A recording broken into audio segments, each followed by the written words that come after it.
Chers membres d'Église, chers amis, bonjour. Dans l'Évangile de Matthieu, au chapitre 14, après le miracle de la multiplication des pains, Jésus oblige les disciples à partir sur le lac pendant que lui renverrait la foule. C'est une traversée compliquée pour les disciples.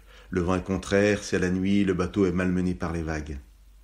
Au cœur de la tempête, au cœur de la nuit, Jésus rejoint ses disciples en marchant sur l'eau. Les disciples sont troublés et pensent voir un fantôme. Dans leur crainte, ils poussèrent des cris. Jésus leur dit aussitôt « Courage, c'est moi, n'ayez pas peur ». Je trouve cette peur tout à fait légitime. La majorité d'entre nous aurait sûrement eu la même réaction. Alors Pierre lui demande de le rejoindre en marchant lui aussi sur l'eau. Mais le texte nous dit que, voyant le vent fort, Pierre eut peur, commença à couler et s'écria « Seigneur, sauve-moi !» Nous avons ici la deuxième peur du texte.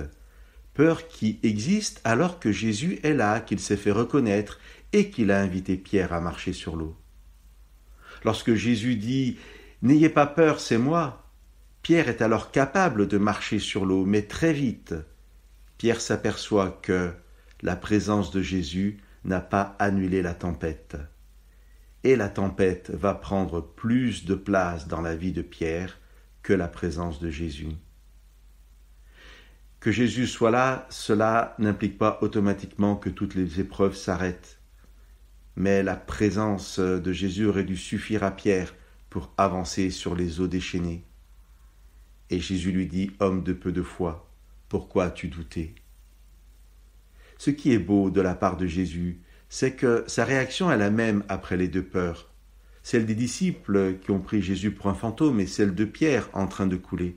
À chaque fois, le texte nous précise « Aussitôt, aussitôt Jésus leur dit, aussitôt Jésus tendit la main ». Où était le peu de foi de Pierre ?